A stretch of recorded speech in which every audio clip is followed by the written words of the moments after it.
तो यहाँ पे शुरू करते हैं 211 से हमारे।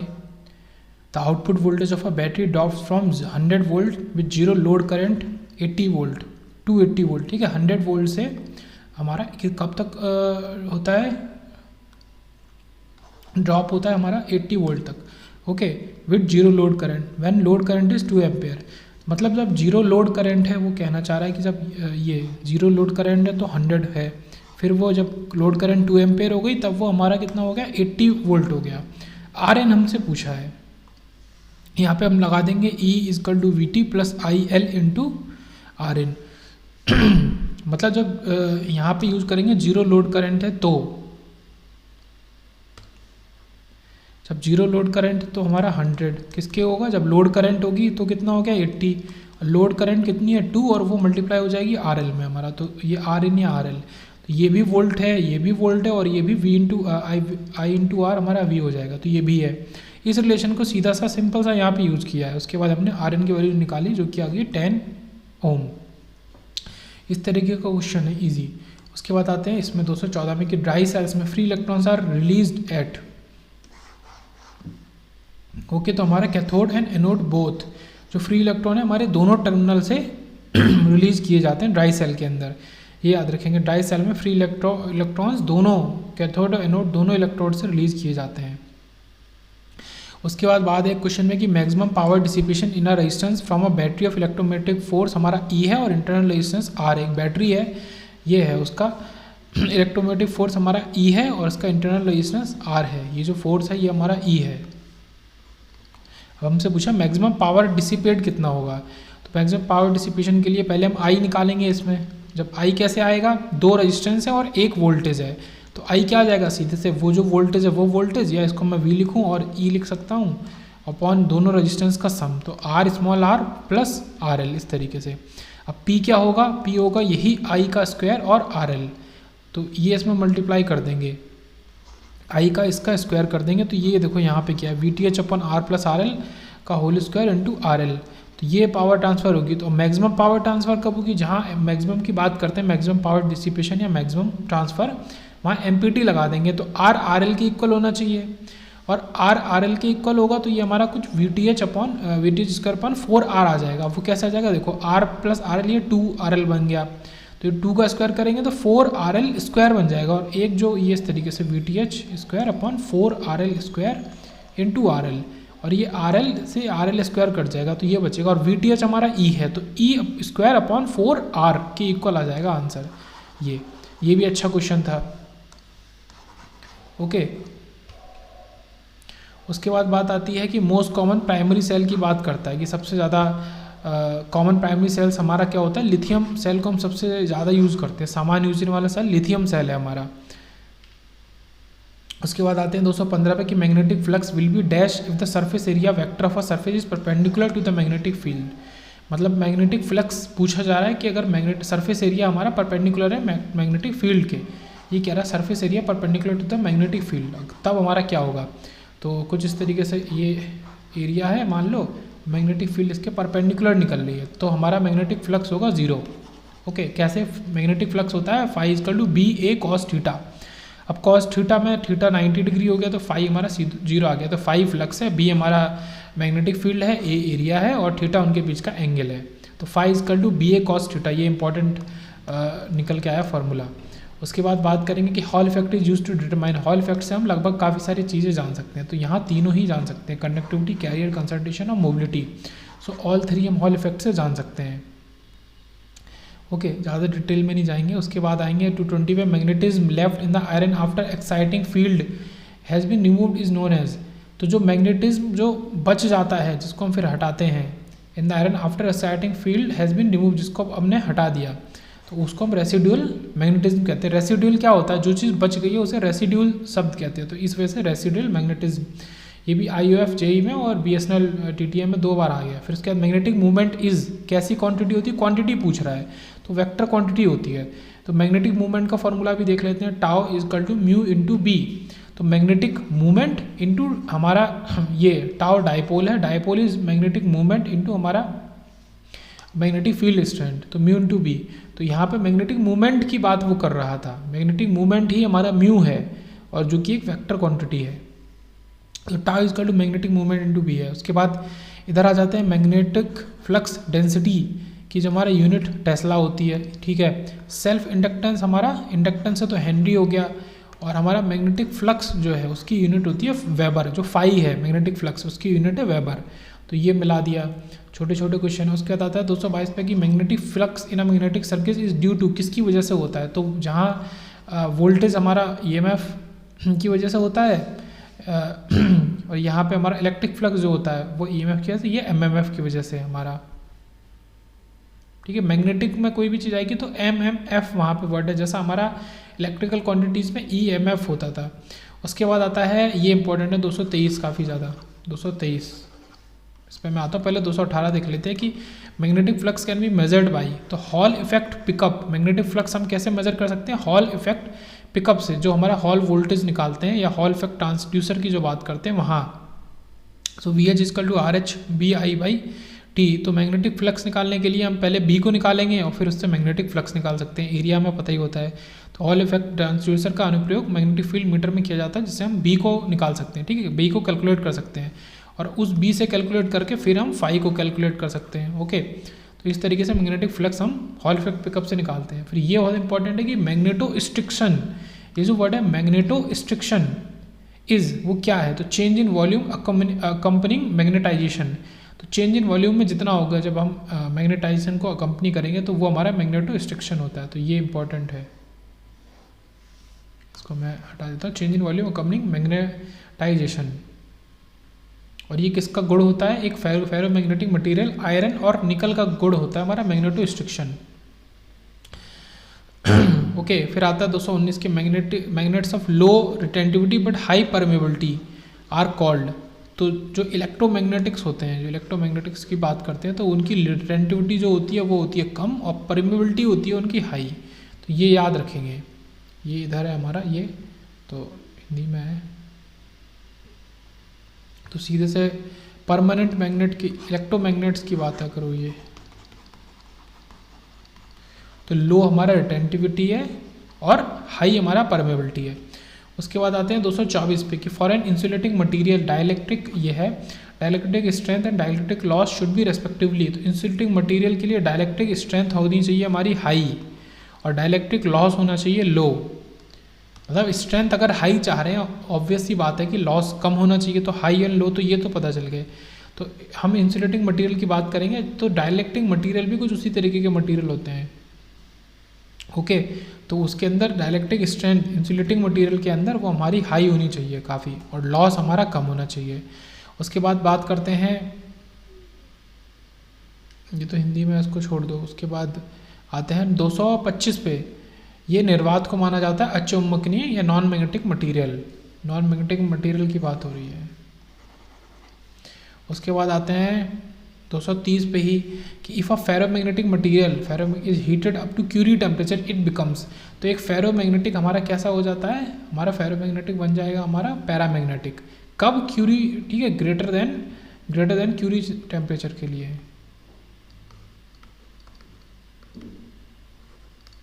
तो क्यूरी टेम्परेचर को क्रॉस करके ये हमारा जो फेरोमैग्नेटिक है ये पैरामैग्नेटिक बन जाएगा। उसके बाद आते हैं 225 पे, magnetic course required for RF application property should be. तो मैग्नेटिक कोर की बात अगर कर रहा है तो लो हिस्टेरिसिस और एडी करंट लॉसेस दोनों कम होने चाहिए मैग्नेटिक कोर के अंदर। तो लॉसेस और हिस्टेरिसिस दोनों कम होना चाहिए मैग्नेटिक कोर के अंदर। उसके बाद आता है 231 के, the reluctance offered by a magnetic material is highest when. तो रिलक्टेंस हमारा किसके लिए हाई होता है ये बताना। तो डायमैग्नेटिक के लिए हमारा रिलक्टेंस जो होता है वो रिलक्टेंस सबसे ज़्यादा होता है, ओके, डायमैग्नेटिक के लिए। तो उसके बाद नेक्स्ट पे आते हैं कि permanent magnets use in instruments are generally made of alnico. ये इंपॉर्टेंट है, ठीक है। एल्निको शब्द है, उससे हमारे जो परमानेंट मैग्नेट्स होते हैं वो एल्निको से बनते हैं, ओके।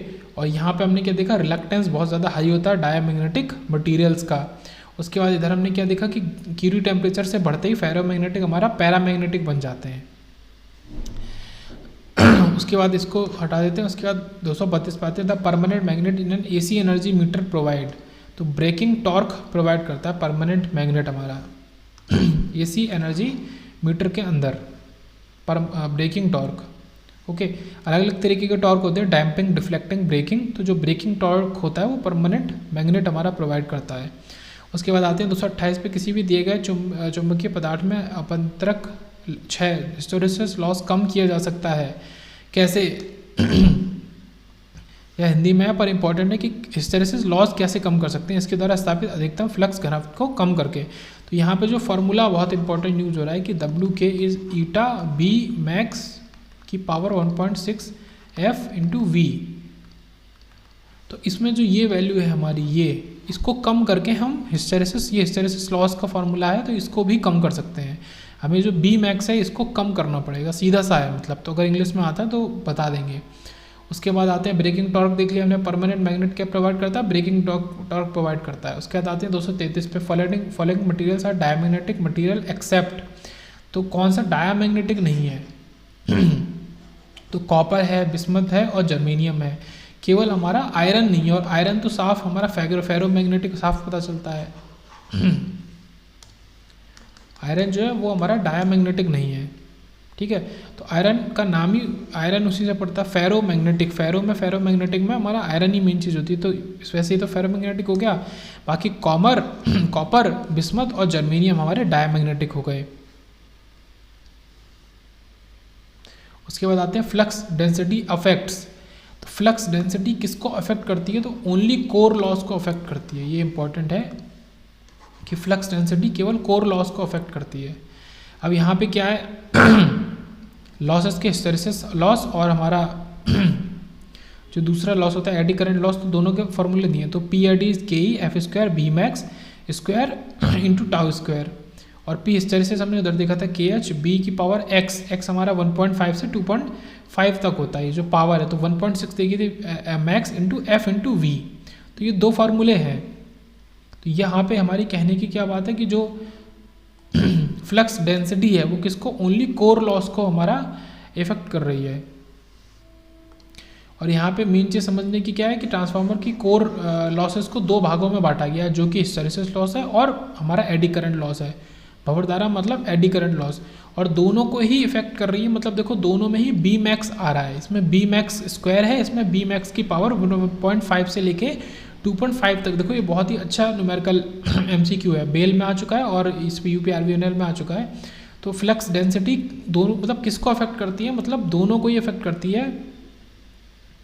और यहाँ पे क्या कह सकते हैं, क्योंकि दोनों को करती है तो अगर केवल इसको सेलेक्ट करते तो भी गलत हो जाता है, केवल इसको करते तो भी गलत हो जाता है। तो यहाँ पे क्या समझने वाली बात है इंपॉर्टेंट, कि जो कोर लॉस होता है उसके अंदर ये दोनों आ जाते हैं, और दोनों के फॉर्मूले में B मतलब फ्लक्स डेंसिटी हमारा मौजूद है, और इसका जो पावर होती है जो हिस्टैरिसीस लॉस की होती है, इसके अंदर B की पावर, B मैक्स की पावर जिसको हमने x लिखा है 1.5 से 2.5 तक, इसको हम स्टीमेंट्स कांस्टेंट भी कहते हैं। तो एक ये इंपॉर्टेंट टर्म निकल के आया। बाकी ये फॉर्मूले हैं। तो एडी का थोड़ा सिंपल है और ये P हिस्टैरिसीस का है।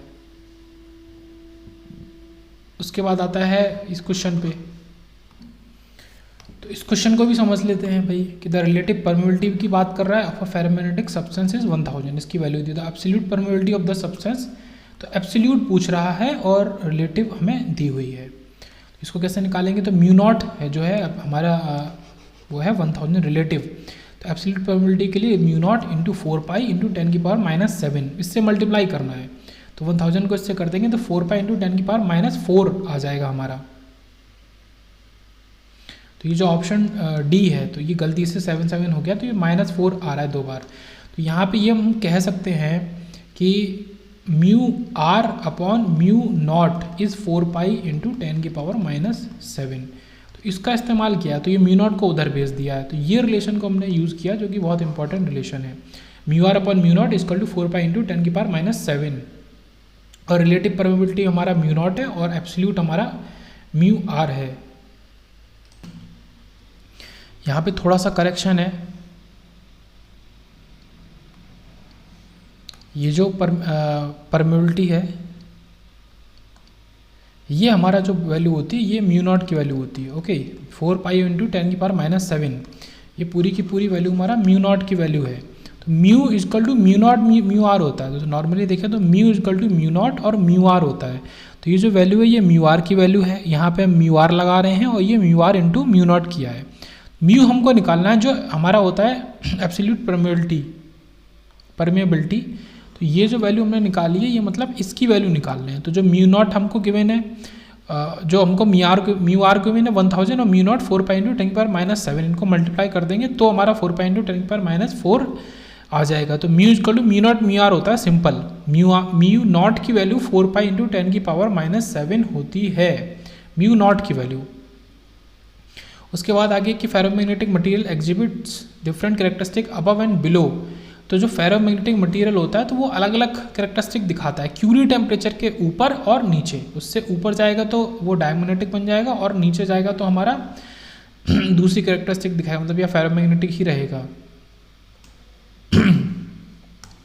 तो फेरोमैग्नेटिक क्या होता है, क्यूरी टेम्परेचर के अगर मैं बात करूं, क्यूरी टेम्परेचर्स के ऊपर हमारा क्या बन जाता है, पैरामैग्नेटिक बन जाता है,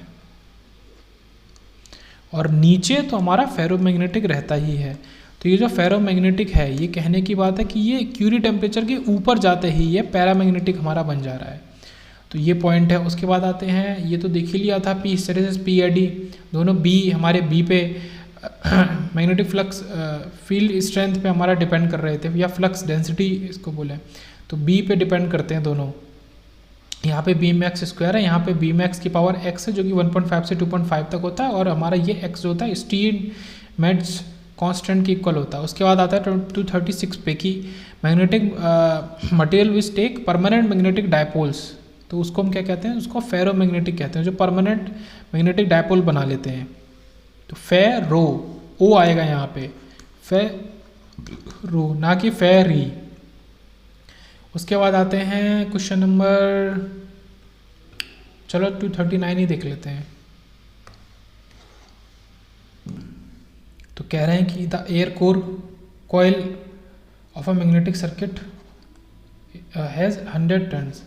तो जो एयर कोर है, कॉइल है जिसका एयर कोर है, ठीक है, कॉइल है जिसका एयर एज अ कोर है मैग्नेटिक सर्किट के अंदर, उसके 100 टर्न्स है। The core of the circuit has length 1 metre. What must be the inductance of the coil if core diameter is, तो लेंथ दी है, डायमीटर दिया है और नंबर दिए हैं। तो यहाँ पे फॉर्मूला लगता है L equal to N square mu naught mu R into A upon L.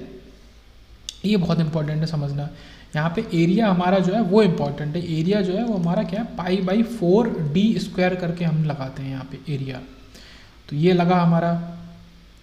उसके बाद हम इसमें क्या लगा देंगे, 100 स्क्वायर टन्स का, ठीक है। म्यू नॉट म्यू आर का हम 4 पाई इंटू 10⁻⁷ लगा देंगे, क्योंकि म्यू नॉट को 1 ले लेंगे for air, sorry mu R को 1 ले लेंगे फॉर एयर, और म्यू नॉट तो ये वैल्यू है ही। उसके बाद ये हमारा π/4 और डायमीटर जो है 2 सेंटीमीटर, मतलब 0.02 मीटर का स्क्वायर। तो ये करके L हमारा जाएगा 3.95 या 3.39 उसके इक्विवेलेंट माइक्रो हेनरी, जो कि ये ए का क्वेश्चन है 2016 का इलेक्ट्रिकल ए का। तो ये सिंपल सा फॉर्मूला यहाँ पे इंपॉर्टेंट है कि भाई L equal to N square mu naught mu R A upon L, inductance निकालने के लिए। उसके बाद आते हैं 237 पे, current passing through an inductor is 4 ampere, energy stored in the inductor of inductance is 0.2 henry. तो एनर्जी दी है, करंट दी है, और हमसे पूछा क्या है, energy stored in the inductor of inductance, inductance दिया है सॉरी, और एनर्जी पूछी है। तो एनर्जी हाफ LI² होता है, सिंपल सा। तो L लगाया, I का 4 का स्क्वायर 16 लगा दिया, इससे ये हमारा आ गया 1.6 जूल। तो आंसर आ गया C। उसके बाद आते हैं 240 पे कि भाई soft iron is use in the manufacture of electromagnetics because of. तो सॉफ्ट आयरन क्यों यूज़ होता है, तो यहाँ पे जो मेन रीज़न चल रहा है वो ये है कि सॉफ्ट आयरन के यूज़ होने का रीज़न है लो कोर्सिव फील्ड ओनली। तो कोर्सिव फील्ड की कम होने की वजह से हमारा सॉफ्ट आयरन यूज़ होता है। उसका कोर्सिव फील्ड जो होती है वो काफ़ी कम होती है, नैरो होती है। इसका हिस्टैरिसीस लूप भी नैरो होता है सॉफ्ट आयरन का। मैं यहाँ भी रिपीट कर देता हूँ, किसकी बात हो रही है, सॉफ्ट आयरन को हम यूज़ करते हैं परमानेंट मैग्नेट में बनाने के लिए, सॉरी इलेक्ट्रोमैग्नेटिक्स मैग्नेट बनाने के लिए, इलेक्ट्रोमैग्नेट।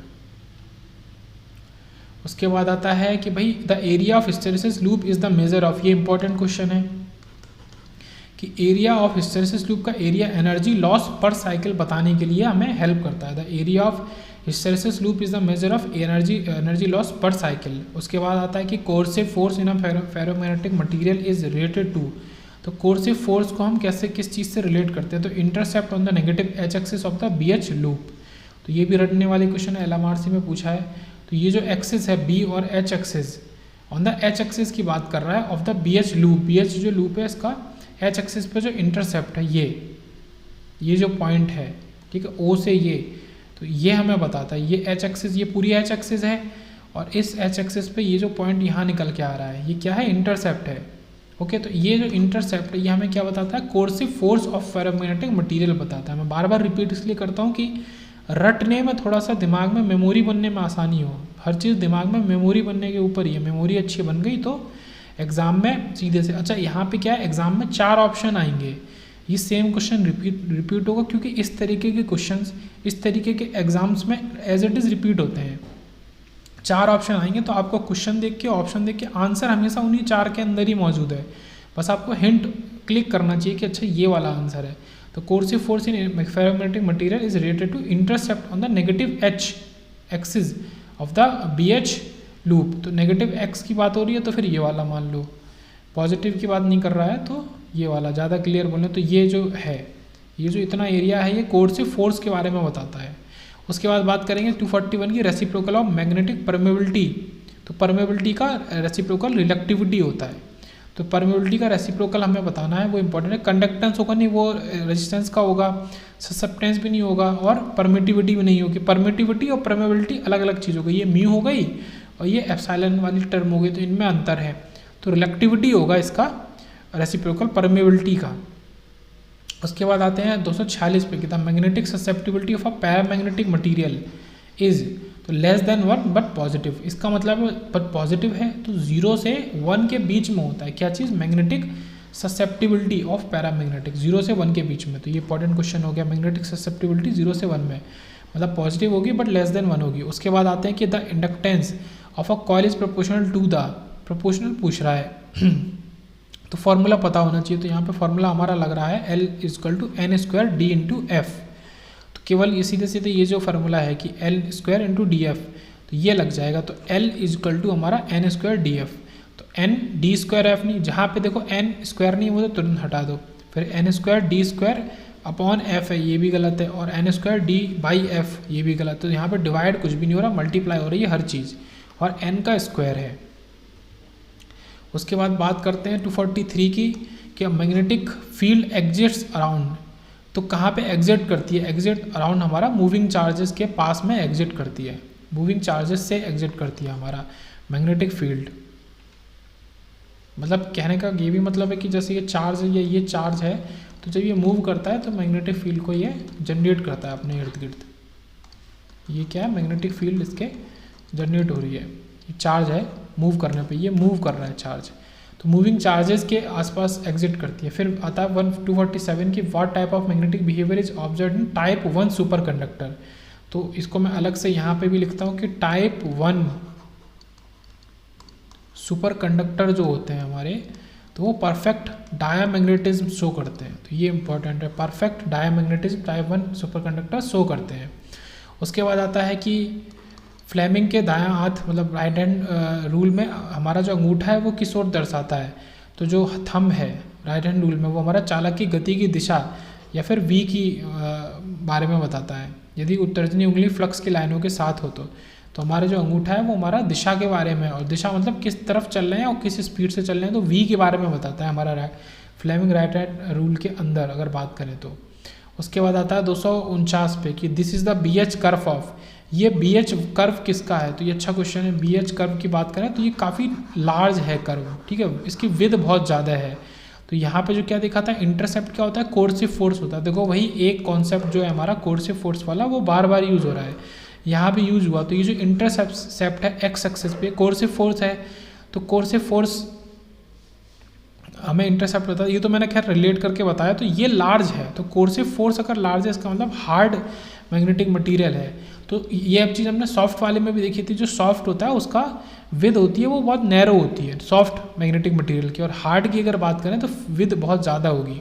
तो इसी में जो ऑप्शन डी है सॉफ्ट, इसमें विद जो होगी वो काफ़ी नैरो होगी, और हार्ड के लिए जो विद होगी वो काफ़ी ज़्यादा होगी। तो ये एक रिलेशन बना सकते हैं हार्ड और सॉफ्ट मैग्नेटिक मटेरियल के अंदर। उसके बाद बात करते हैं 252 की पहले कि the inductor supplied with 50 volt AC with the frequency of 10 kilohertz passes a current of इतना, द वैल्यू ऑफ इंडक्टर पूछ रहा है हमसे। तो वोल्टेज दिया है, फ्रीक्वेंसी दी है और करंट दिया है। तो यहाँ पे हम क्या लगाएंगे, I equal to V/XL। XL हमारा इंडक्टिव रिएक्टेंस होता है। क्या होता है? Inductive reactance. तो ये हमारा I इक्वल टू V/XL, यहीं से हम XL की वैल्यू निकाल लेंगे, तो वो आ गया V/I। और हमारा XL किसके इक्वल होता है? XL हमारा 2πfl के इक्वल होता है। तो यहाँ से हमने क्या कर दिया, 2πfl, तो ये जो है 2πfl किसके इक्वल आ गया, V/I के इक्वल आ गया। या इसको मैं हटा देता हूँ। यहाँ पे हमने क्या किया है कि L को इधर ले गए हैं और I को इधर ले आए हैं, तो ये 2πfI हो गया है और ऊपर V है। तो देखो यहाँ से देखते हैं, 2πfl इज, ये हमारा V था, ये I है। ओके, तो अब इससे हम L को सॉल्व कर लेंगे। L को छोड़ के 2πf को उधर ले जाएंगे। देखो 2π और ये फ्रीक्वेंसी f, तो इस सब को उधर ले जाएंगे, तो यहाँ से हमारा 100 मिली हेनरी आ जाएगा आंसर। तो यहाँ पे कुछ भी नहीं था, बहुत सिंपल था। केवल आपको ये पता होना चाहिए कि XL जो होता है वो 2πfl के इक्वल होता है और XC जो होता है वो 1/2πfc के इक्वल होता है। तो इतना यहाँ पे कॉन्सेप्ट लग रहा था। उसके बाद आता है 250, the lagging of flux density of the material behind the magnetising force applied is called. तो उस लैगिंग को ही हम क्या कहते हैं, हिस्टेरिसिस कहते हैं। तो लैगिंग को हम ऑफ फ्लक्स डेंसिटी का लैग कर जाना, उसको ही हम हिस्टेरिसिस कहते हैं। सिंपल सा कॉन्सेप्ट है। उसके बाद आते हैं 251 पे, the scale of a permanent magnet moving coil instrument is uniform because. तो जो PMMC इंस्ट्रूमेंट होते हैं, परमानेंट मैग्नेट मूविंग कॉयल, तो क्या है, PMMC इंस्ट्रूमेंट होते हैं, उनकी जो स्केल होती है वो कांस्टेंट होती है। क्यों, ये हमसे पूछ रहा है कि उनकी जो स्केल होती है वो कांस्टेंट होती है। इसका आंसर यहाँ ऊपर था कि the deflecting torque is proportional to the current. और ये रिलेशन बहुत ज़्यादा यूज़ होता है। ये इंजीनियरिंग सर्विसेज के और ज़्यादा MCQs में भी, प्रीवियस ईयर में भी यूज़ हुआ है, जहाँ हम पढ़ेंगे इंस्ट्रूमेंटेशन या मेजरमेंट जब पढ़ेंगे उसके अंदर, मेजरमेंट के अंदर। तो जो TD होता है डायरेक्टली प्रोपोर्शनल टू हमारा I के होता है, ठीक है। The deflecting torque is proportional to the current, तो TD प्रोपोर्शनल टू I या I स्क्वायर। तो यहाँ पे इस रिलेशन का इस्तेमाल करके हम बोल सकते हैं कि जो स्केल है वो कांस्टेंट रहता है। ऐसा क्यों है, मैं फिर से रिपीट कर देता हूँ कि जो टॉर्क होता है, डिफ्लेक्शन टॉर्क, वो I के प्रोपोर्शनल होता है हमारा। इस वजह से जो PMMC के अंदर उसका स्केल होता है तो वो यूनिफॉर्म रहता है। अब ये क्वेश्चन 2 बार पूछा गया है, 2017 में मेट्रो में और BSNL में 2016 में। उसके बाद बात करते हैं कि a time varying flux causes and induce electromotive force. तो ये क्या लॉ, कौन सा लॉ इसको बताता है? तो हमारा फराडे लॉ इसके बारे में बोलता है कि एक टाइम वेरिंग फ्लक्स की अगर बात करें, फ्लक्स है फाई जो टाइम के संग वेरी कर रहा है, उसकी वजह से हमारा एक इलेक्ट्रोमोटिव फोर्स इंड्यूस हो जाएगा। तो ये कौन कहता है? फराडे लॉ कहता है उसको। इस लॉ को फराडे कहते हैं, फराडेज लॉ कहते हैं, मतलब सिंपल सा। उसके बाद आते हैं 258 पे, 258 पे। यहाँ पे कह रहा है कि इंडक्टर स्टोर्स एनर्जी इन, तो किस फॉर्म में? तो मैग्नेटिक फील्ड के फॉर्म में इंडक्टर एनर्जी को स्टोर करता है। और कैपेसिटर कैसे? In the form of charge store करता है। और इंडक्टर हमारा magnetic field in the form of magnetic field store करता है, और हमारा कैपेसिटर चार्ज के फॉर्म में स्टोर करता है। उसके बाद यहाँ पे सिंपल सा क्वेश्चन था, उसमें फॉर्मूला लग रहा है कि V इक्वल टू L/di/dt, बस इतना ही फॉर्मूला लग रहा है। तो जो वैल्यू L की वैल्यू में पता है और di/dt की वैल्यू पता है, तो उससे हम वोल्टेज की वैल्यू यहाँ पे निकाल लें, और इस क्वेश्चन में कुछ भी नहीं था। उसके बाद बात करते हैं 254 की। यहाँ पे बात हो रही है कि what will be the coefficient of coupling between the coils having self inductances. ये वैल्यू दी है कि ये इनका सेल्फ इंडक्टेंस है ना, म्यूचुअल इंडक्टेंस। तो यहाँ पे इंपॉर्टेंट क्वेश्चन है कि कोफिशिएंट ऑफ कपलिंग, जिसको हम K भी बोलते हैं, K coefficient of coupling equal to क्या होता है? हमारा mutual inductance upon root self inductance होता है। ये वैल्यू लगाइए, तो ये हमने म्यूचुअल इंडक्टेंस लगा दिया, ये upon root of self inductance का प्रोडक्ट, तो 0.09 0.04। तो इससे ये हमारा क्या आ गया? 0.4 हेनरी। तो यहाँ पे हमने 0.4 हेनरी जो बोला है वो हमारा कोफिशिएंट ऑफ कपलिंग है। और ये केवल 0.4 होगा, हेनरी नहीं होगा इसकी, क्योंकि कोफिशिएंट ऑफ कपलिंग है तो इसकी यूनिट नहीं होगी। तो 0.4 आ गया केवल। तो ये फॉर्मूला इंपॉर्टेंट था कि K equal to mutual inductance की जो वैल्यू होती है M अपॉन रूट हमारा जो सेल्फ इंडक्टेंस होते हैं L1 L2, तो उनका। उसके बाद आते हैं 259 पे कि if N induction type energy meter runs fast it can be slowed down. तो अगर एक इंडक्शन टाइप एनर्जी मीटर की बात कर रहे हैं, जो अगर वो फास्ट चल रहा है, एनर्जी मीटर है फास्ट चल रहा है, उसको स्लो कैसे कर सकते हैं? तो by adjusting the position of braking magnet and moving it away from the centre of the disc. तो अगर हम ब्रेकिंग मैग्नेट की पोजीशन को एडजस्ट कर सकते हैं और उसको अवे ले आ सकते हैं सेंटर ऑफ द डिस्क से। इस केस में क्या हो सकता है कि उसकी स्पीड को हम स्लो कर सकते हैं, ठीक है, स्लो डाउन कर सकते हैं। और यहाँ पे मेन चीज़ क्या है, जो एन है वो इन्वर्सली प्रोपोर्शनल डी हो, डी के इक्वल डिस्टेंस के ऊपर। इस वजह से हमने बोला कि अवे अगर ले जा सकें तो एन जो है वो हमारा कम हो जाएगा, एन स्पीड को शो कर रहा है। तो अगर इस एन को घटाना है तो हमें डी को बढ़ाना पड़ेगा, तो इस वजह से अवे ले जाना है। तो ये अवे वर्ड यहाँ पे इंपॉर्टेंट, जैसे यहाँ क्लोजर है तो ये क्लोजर वाला गलत है, तो अवे वर्ड हमारा इस वजह से यहाँ पे इंपॉर्टेंट है। अगर इंडक्शन टाइप एनर्जी मीटर के को फास्ट जो चल रहा है उसको स्लो कराना है तो। फिर बात करते हैं 255 की।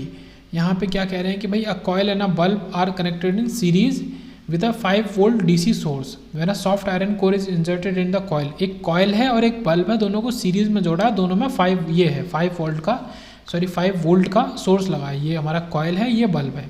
अब हमने कॉयल के अंदर सॉफ्ट आयरन को इंसर्ट करा दिया। The light emerging from the bulb, तो जो लाइट बल्ब में जल रही है वो सेम रहेगी, क्या हो जाएगा उसमें ये बताना है, कम हो जाएगी ज़्यादा हो जाएगी। तो यहाँ पे क्या है कि हमारा सेम रहेगी। तो ये क्वेश्चन भी इंपॉर्टेंट है समझना, मतलब याद रखना कि अगर इसमें हमने कॉयल को इंसर्ट करा भी दिया पर उससे इसके अराउंड का वोल्टेज की वैल्यू में चेंज नहीं हो रहा, तो फिर इसके अराउंड भी वोल्टेज की वैल्यू में चेंज नहीं होगा, और इस वजह से हमारा जो बल्ब में रोशनी जल रही है वो सेम रहेगी, उसमें कोई भी अंतर हमारा नहीं होगा।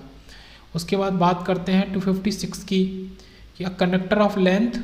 ये छोटे छोटे फार्मूलेज यहाँ पे निकल के आ रहे हैं, सीधे फार्मूला देखते हैं कि EMF की वैल्यू BLV, तो इसको बहुत अच्छे से याद कर लेंगे। हमारा EMF जो है वो हमारा BL और V के इक्वल है, इसको मैं बता देता हूँ फिर से।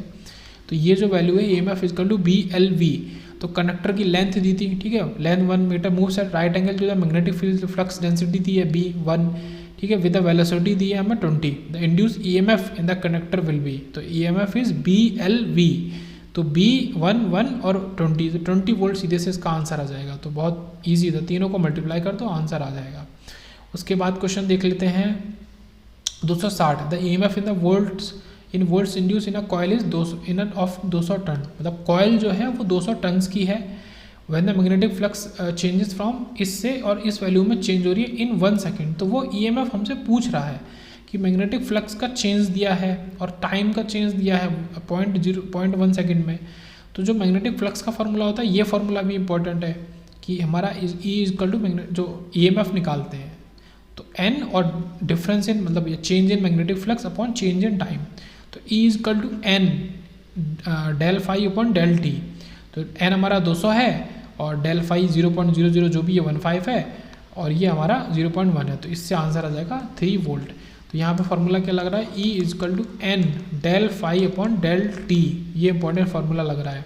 और हमारा यही E किसके इक्वल है, BL और V के इक्वल है, V वेलोसिटी है। तो ये दो फार्मूले EMF निकालने के आए, तो अगर EMF निकालने के फार्मूले आएंगे तो इस तरीके से करेंगे। फिर आते हैं 257 पे। अ कॉयल हैविंग इंडक्टेंस दिया है 75 henry is carrying a current of 100 ampere, तो करंट ले जा रही है 100 एम्पियर की। If the current is reduce to 0 in 0.2 second, उसी करंट को हमने 0.2 सेकेंड में बिल्कुल 0 ले आए, तो हमसे पूछा है कि सेल्फ इंडक्टेंस क्या होगा। तो एक तो कॉयल का इंडक्टेंस दिया, एक हमसे सेल्फ इंडक्टेंस पूछा है। तो यहीं पे वाला फॉर्मूला लग रहा था कि V इक्वल टू LdI/dt।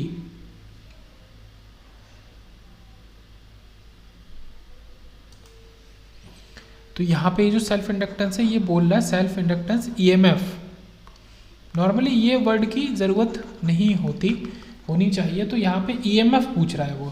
तो EMF के लिए इंडक्टेंस दिया नॉर्मल जो होता है इंडक्टेंस, और करंट दी है और चेंज दिया, तो इस वजह से यहाँ पे सीधा सा formula V equal to LdI/dt हमने लगा दिया है। तो ये फॉर्मूला यहाँ पे इंपॉर्टेंट है, V इक्वल टू LdI/dt, जिसमें L चाहिए, di/dt चाहिए, I की वैल्यू चाहिए, टाइम चाहिए, लेंथ इंडक्टेंस चाहिए L, और उससे हम E निकाल सकते हैं। यहाँ पे E का एक और फॉर्मूला निकल के आ रहा है कि E इक्वल टू हमारा LdI/dt। E और E बोले या L बोले वो EMF की बात ही हो रही है। तो ये 3 फार्मूले निकले। तो देखो ये स्लाइड कितनी ज़्यादा इंपॉर्टेंट बन रही है कि E equal to BLV, equal to N del phi by D T और equal to L D I by D T. उसके बाद चलते हैं क्वेश्चन नंबर नेक्स्ट है 261 कि two coils having equal resistance but different inductance are connected in series. दो coil हैं जिनका रेजिस्टेंस इक्वल है बट जो इंडक्टेंस है वो हमारा डिफरेंट है, are connected in series. The time constant of the series combination is, तो टाइम कांस्टेंट पूछा है हमसे। देखो एक का T1 है एक कॉइल का, दूसरे कॉइल का वही T2 हो जाएगा और जो टी टोटल होगा वो क्या होगा, average of the time constant of the individual coil. तो यहाँ पे कुछ भी बहुत बड़ा चढ़ा के आंसर नहीं देना था, ज्योमेट्रिक मीन नहीं, प्रोडक्ट नहीं और सम भी नहीं, तो सीधे से एवरेज वर्ड यूज हो रहा है कि दोनों T1 T2 का आप एवरेज निकाल दो। ये जो T1 T2 है इनका आप, इसको मैं हटा देता हूँ, एवरेज निकाल दो इन दोनों का, तो हमारा जो टोटल दे देगा। ठीक है, यहाँ पर ये ध्यान रखना रेजिस्टेंस इक्वल है, इंडक्टेंस हमारा डिफरेंट है, तब भी हम सीधे एवरेज निकाल के कर सकते हैं। उसके बाद आता है कि विच of the following is a non linear circuit parameter. तो नॉन लीनियर डिवाइसेस हमारी क्या कहाँ से आ जाती हैं, हमारा डायोड नॉन लीनियर में आ गया, ठीक है, तो ट्रांजिस्टर भी नॉन लीनियर में आ गया। तो इंडक्टेंस, कंडेंसर मतलब कैपेसिटर, वायर बाउंड रजिस्टर ये नहीं है, बाकी हमारा ट्रांजिस्टर सीधे से नॉन लीनियर हो गया। तो ये सिंपल क्वेश्चन था। उसके बाद आता है स्किन डेप्थ के ऊपर क्वेश्चन कि what is approximate skin depth in copper at 100 megahertz. ये अच्छा क्वेश्चन ISRO का क्वेश्चन है 2009 का। तो यहाँ पे फॉर्मूला स्किन डेप्थ को ऐसे डिनोट किया है, तो फॉर्मूला इंपॉर्टेंट है जो लग रहा है। तो फॉर्मूले में हमारा क्या लग रहा है, 1/√πf mu naught mu R और सिग्मा। तो सिग्मा क्या हमारा कैसे निकल आएगा, सिग्मा निकल आएगा रजिस्टिविटी से, तो रजिस्टिविटी से सिग्मा इक्वल टू 1/ρ जो कि निकल के आया 0.5 × 10⁸ अब इसको हमने खुद इस्तेमाल किया है कि रजिस्टिविटी इज़ 1.68 × 10⁻⁸। तो इसको हमने खुद ही इस्तेमाल किया है, तो यहाँ क्वेश्चन में ये गिवन नहीं था। तो एक जो यूजुअल वैल्यू होती है कॉपर की वो हमने यूज़ करी है, 1.68 × 10⁻⁸ रजिस्टिविटी कॉपर की होती है, तो उसको यूज करके सिग्मा निकाला जो ये आया। म्यू आर हमको पता है रिलेटिव परमेबिलिटी जो कि 0.999999 इस तरीके से होती है। म्यू नॉट 4π × 10⁻⁷ हमको पता है। सिग्मा हमने निकाला, एफ हमको 100 मेगाहर्ट्ज दिया है, पाई की वैल्यू हमको 3.14 पता है। देखो पाई ये है, एफ ये है, म्यू आर ये है, म्यू नॉट हमारा 4π × 10⁻⁷ है और सिग्मा हमने निकाल लिया। तो यहाँ से हमारा 10 माइक्रोन्स आया। तो यहाँ पे क्या है, सीधा सा जो बात मैं बोलूँगा कि मग अप इसको रट लेंगे कि अगर स्किन डेप्थ कॉपर की पूछ रहा है 100 मेगाहर्ट्ज पे, तो 10 माइक्रोन हमारा आंसर होगा यहाँ पे। उसके बाद बात करते हैं 266 की कि if both the number of turns and core length of inductance coils are doubled, कि नंबर ऑफ टर्न्स और लेंथ दोनों को डबल कर दिया है, उसका सेल्फ इंडक्टेंस फिर क्या होगा। तो देखो n² होता है और into mu naught mu R और A/L होता है। तो जो mu naught mu R A है उसको हम बिल्कुल नीचे ले जाएंगे। तो ये हमारा यहाँ से क्या दिख रहा है, ये फॉर्मूला निकल के आया है, इसको हमने अलग कर दिया। तो L इक्वल टू या L directly proportional to n²/L इसके इक्वल होता है। तो इसकी वजह से L1 जो होगा वो n1² और L1 नीचे आ जाएगा। इसी तरीके से L2 जो होगा तो n2 तो नीचे रहेगा स्क्वायर और L1 ऊपर, क्योंकि ये स्क्वायर है इनमें वैल्यूज़ लगा देंगे और न्यू वैल्यूज़ में डबल लगा देंगे। जैसे n2 2n के इक्वल है, L2 2L के इक्वल है, तो यहाँ से आ जाएगा 1/4 इंटू 1/2, तो ये दे देगा 2। तो L2 जो है हमारा वो हमारा 2 टाइम्स L1 है, तो डबल ही बढ़ेगा। ऐसा क्यों है, एक चीज़ 2 का स्क्वायर बढ़ रही है डबल और एक चीज़ घट रही है 2 टाइम्स, तो इससे स्क्वायर जाके इस वजह से ओवरऑल डबल बढ़ेगा। तो अगर हम दोनों को डबल बढ़ाते हैं तो आंसर भी केवल डबल ही टाइम्स हमारा बढ़ेगा। टोटल सेल्फ इंडक्टेंस जो है अगर n और l को हम पूरा 2 गुना कर देते हैं।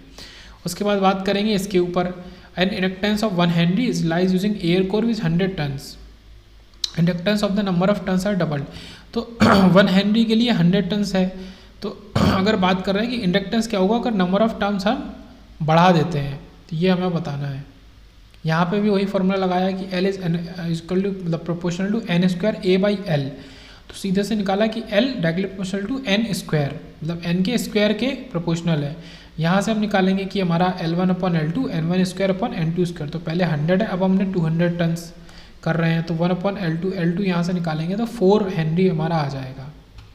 मतलब 2 गुने कर दिए, 2 गुने का क्या मतलब है कि 100 टन्स होते थे, अब उन्होंने 2 गुने कर दिए तो 200 टन्स कर दिए। तो टन्स तो आपको पता है, और पहले का 1 हेनरी वो भी पता है। देखो फिर से देख लेते हैं, तो ये देखो इंडक्टेंस 1 हेनरी है, टन्स 100 है जो कि डबल कर दिए, तो 100 से आप 200 कर दिए, तो 4 हेनरी हमारा आंसर आएगा। तो 4 हेनरी इनमें से कोई भी नहीं है। ISRO में ये भी पूछा था 2009 में, तो इस तरीके से आते, तो 4 हेनरी आंसर जाएगा, तो इनमें से कोई भी नहीं। उसके बाद बात करते हैं ये क्वेश्चन ये है कि म्यूचुअल इंडक्टेंस बिटवीन, इसको मैं हटा देता हूँ,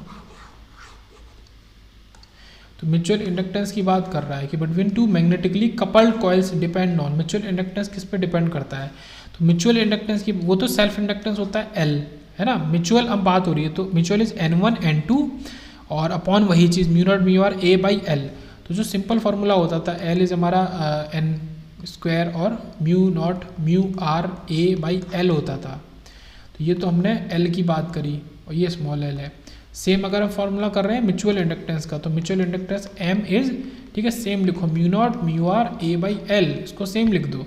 यहाँ पे आप क्या करोगे, N स्क्वायर की जगह N1 और N2 करोगे, और देखो फॉर्मूला लगभग सेम है यहाँ, वहाँ N का स्क्वायर था और यहाँ पे N1 N2 है। अगर हम इसी N1 N2 को सेम कर दें, मतलब अगर हम N equal to N1 equal to N2 करते हैं, तो देखो यही बन जाएगा कि नहीं N स्क्वायर, तो ये हमारा सेल्फ इंडक्टेंस बन जाएगा, ये म्यूचुअल है। तो देखो नंबर ऑफ टन्स के प्रोपोर्शनल है, परमेबिलिटी ऑफ द कोर के भी है और एरिया के भी है, तो इस वजह से ऑल ऑफ द अबव आ गया। तो ये फॉर्मूला यहाँ पे म्यूचुअल इंडक्टेंस का M जो है ये इंपॉर्टेंट था समझना। उसके बाद बात करते हैं 271 की, कि in an induction type meter maximum torque is produce when the phase angle between the two flux is 90 degree. तो सबसे ज़्यादा टॉर्क हमारा कब प्रोड्यूस होगा, जब हमारा थीटा 90 डिग्री होगा, क्योंकि टॉर्क हमारा क्या होता है,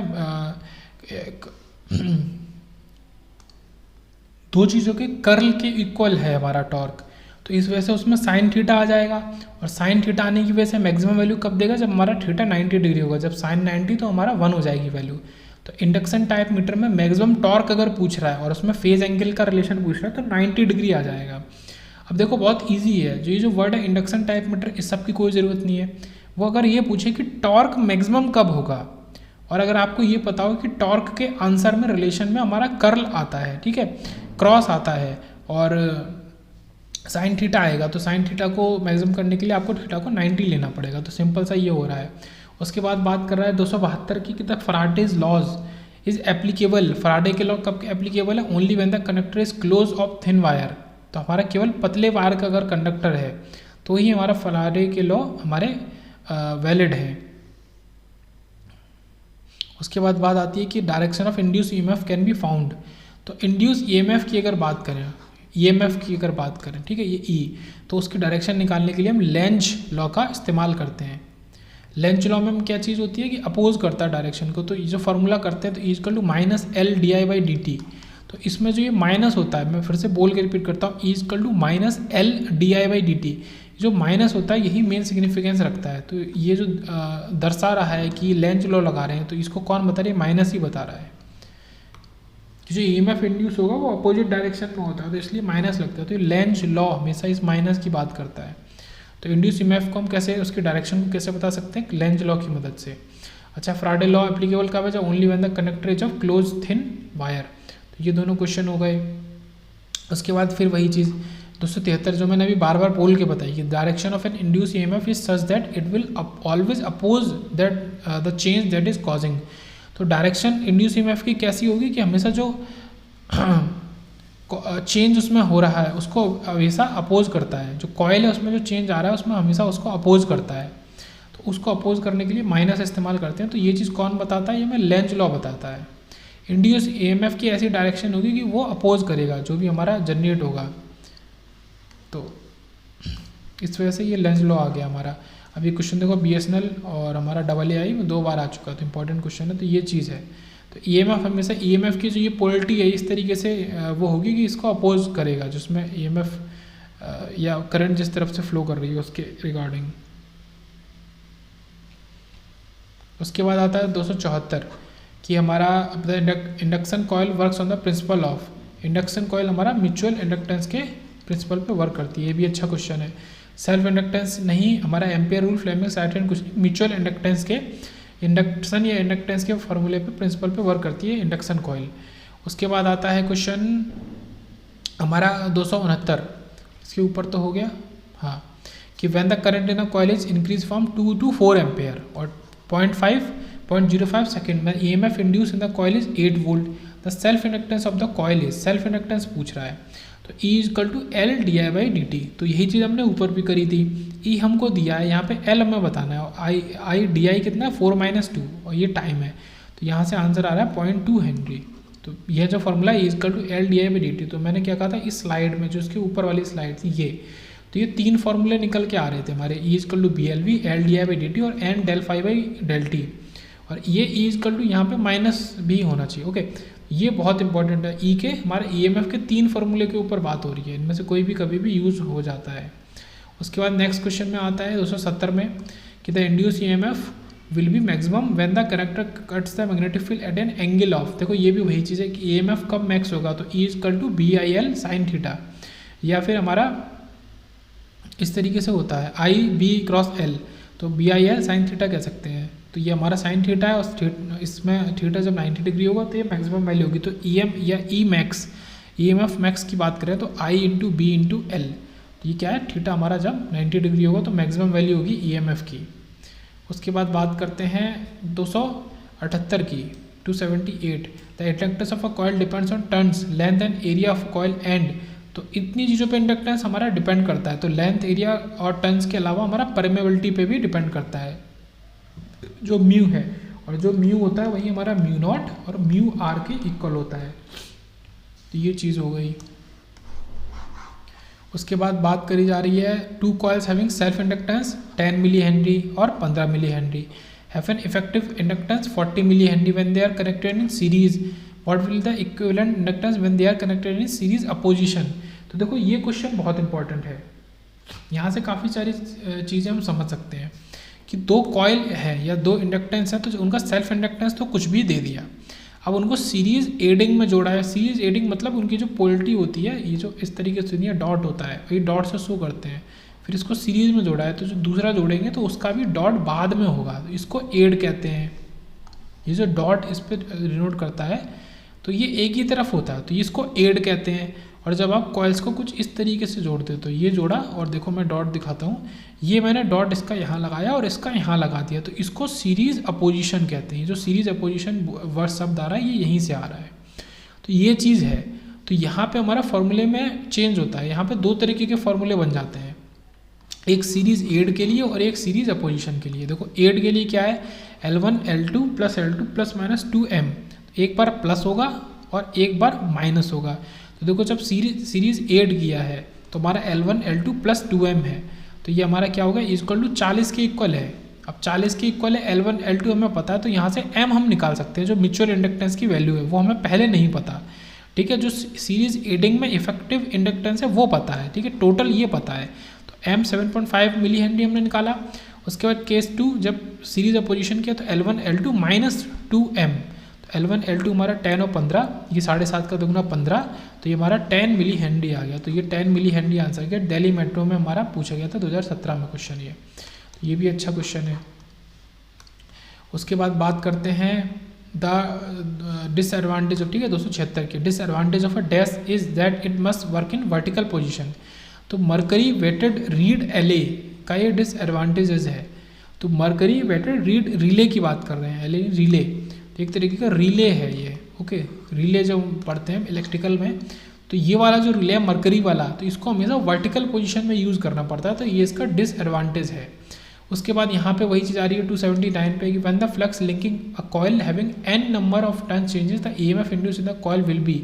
तो हमारा n d∅dt फॉर्मूला हमने पढ़ा था, बट यहाँ पे क्या है, इसको मैंने क्रॉस इसलिए कर दिया कि यहाँ पे माइनस बहुत ज़रूरी है याद रखना, ठीक है।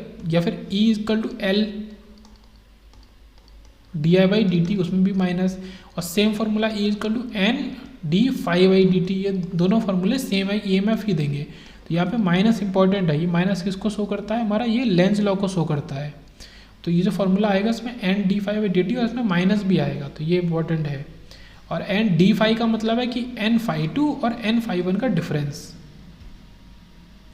उसके बाद आता है ये रीड रिले वाला, देख लिया, मरकरी वेटेड रीड रिले को हमेशा वर्टिकल पोजीशन में यूज़ करना पड़ता है। उसके बाद आते हैं 280 पे कि the disc of an instrument using eddy current damping should be. तो एडी करंट डैम्पिंग अगर कोई यूज़ कर रहा है, ठीक है, एडी करंट डैम्पिंग यूज़ कर रहा है कोई इंस्ट्रूमेंट, तो उसकी डिस्क हमारा कंडक्टिंग होनी चाहिए और नॉन मैग्नेटिक मटेरियल की बनी होनी चाहिए, मतलब उसमें मैग्नेटिक प्रॉपर्टी नहीं हो, पहली बात बिल्कुल भी, और कनेक्टिंग भी वो हो, तब हमारा काम चलेगा। तो इंस्ट्रूमेंट जिसमें एडी करंट डैम्पिंग हो तो उसको हमारा जो डिस्क है उसकी कंडक्टिंग होनी चाहिए और हमारा नॉन मैग्नेटिक होनी चाहिए। उसके बाद बात करिए 277 की, which of the following does not measure self inductance. कौन सा डिवाइस सेल्फ इंडक्टेंस को मेजर नहीं कर सकता है? तो केल्विन डबल ब्रिज जो है वो सेल्फ इंडक्टेंस को मेजर नहीं कर सकता है, बाकी मैक्सवेल ब्रिज कर सकता है और हमारा हेज ब्रिज और ओवन्स ब्रिज ये तीनों कर सकते हैं। तो मैक्सवेल, हेज और ओवन ब्रिज हमारा सेल्फ इंडक्टेंस को या फिर एल को मेज़र कर सकते हैं, बट हमारा केल्विन डबल ब्रिज जो होता है वो इसको मेज़र हमारा नहीं कर सकता है। उसके बाद और आगे चलते हैं तो हिस्टेरेसिस एरर, तो ये है इंपॉर्टेंट, ठीक है। तो hysteresis error in moving iron instruments में भी रिड्यूस बाय यूजिंग। तो हिस्टेरेसिस एरर को हम कैसे कम घटा सकते हैं? तो मूव मेटल या फिर परमेलॉय को यूज़ करके हम हिस्टेरेसिस एरर को कम कर सकते हैं। तो ये मूव मेटल और परमेलॉय इंपॉर्टेंट है, याद रखना। जैसे ऊपर एक था, हम जब इलेक्ट्रोमैग्नेट की बात कर रहे थे एल्निको, ओके, तो हमारा मूव मेटल और परमेलॉय, तो हिस्टेरेसिस एरर को जब घटाना है तो मूव मेटल या परमेलॉय को हम यूज़ करेंगे। उसके बाद आता है 283 पे, तो E equal to minus DL/dt। तो ये सिंपल सा फॉर्मूला यहाँ पे लग रहा है और माइनस लगेगा, और क्योंकि L है तो d∅/dt नहीं di/dt होगा। अगर n की बात करें तो देखो ये है E equal to minus N d∅/dt। ये माइनस किसको? लेंज लॉ को शो करता है। तो ये दो फॉर्मूले हमारे बन गए, एक तो L वाला है माइनस DL/dt, एक है हमारा minus n d∅/dt। Last question पे आते हैं भाई कि BH curve can be use for determination of. तो BH कर्व से हम क्या पता कर सकते हैं? तो हिस्टेरेसिस लॉस नहीं, आयरन लॉस नहीं, एडी करंट लॉस, हाँ मतलब